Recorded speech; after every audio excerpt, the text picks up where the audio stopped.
এই দেখো কদিন ধরে বাড়িতে নানান রকম কাজকর্মের জন্য, তারপর নানান রকম সমস্যার জন্য আমি ঠিকমতো ভিডিও বানাতে পারিনি বলে আমার ছেলে, দেখো আমার ছেলেও কিন্তু অনেক ব্যস্ততার মধ্যে ও মোটে সময় পায় না, তবু দেখো মার পাশে থেকে মানে মাকে সাপোর্ট করার জন্য কিরকম একটা ছোটখাটো মানে অল্প একটুখানি একটা ভিডিও বানিয়ে দিয়েছে। তো আজকে তোমাদের কাছে আমার ছেলে যে ভিডিওটা বানিয়েছে সেই ভিডিওটাই তোমাদের কাছে যাবে। প্লিজ তোমরা কেউ স্কিপ করো না, স্কিপ না করে দেখতে থাকো আমার ছেলে কি ভিডিও বানিয়ে দিয়েছে, তার মাকে কি উপহার দিয়েছে, আর কিভাবে পাশে ছিল আমার ছেলে, আমার পাশে কিভাবে আছে।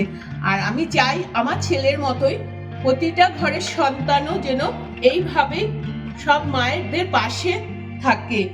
আর তার আগে ইউটিউবে আমার যত ভাই আমার ছেলের ভিডিওটা দেখার আগে ইউটিউবে আমার যত ভাই বোন, আমার সন্তান ছেলে মেয়ে আছে, সবাইকে অনেক অনেক ভালোবাসা জানিয়ে তোমরা সবাই আমার ছেলে যে মার পাশে থেকে যে মাকে কিভাবে সাপোর্ট করে, তোমরা আমার ছেলের ভিডিওটা দেখো। ঠিক খুবই ছোট্ট খুবই অল্প সময়ের একটা ভিডিও যাবে তোমাদের কাছে।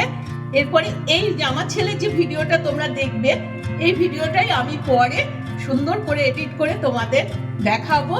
তো তার আগে আমার ছেলে যে আমাকে ভিডিওটা বানিয়ে দিয়েছে, ওই ভিডিওটাই তোমরা আজকে দেখো। প্লিজ কেউ স্কিপ করবে না, স্কিপ না করে পুরো ভিডিওটা দেখো তোমরা।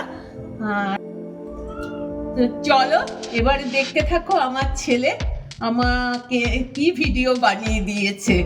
আর যদি তোমাদের আমার ছেলের ভিডিওটা যদি বানানোটা ভালো লেগে থাকে তো please like, comment, share and subscribe. ভীষণ ঠান্ডা পড়েছে, তো দেখো ঠান্ডা পড়ার নমুনা আমাকে দেখেই তো বুঝতে পারছো ঠান্ডা কত পড়েছে। তো চলো আমার ছেলের ভিডিওটা, তোমরা সবাই ঠান্ডার মধ্যে ভালো থাকবে, সুস্থ থাকবে, ঠিক আছে? তোমরা যদি ভালো থাকো তবেই কিন্তু তোমাদের এই শম্পা দিদি, কারো বড় দিদি, কারো আন্টি তবেই ভালো থাকবে। টাটা।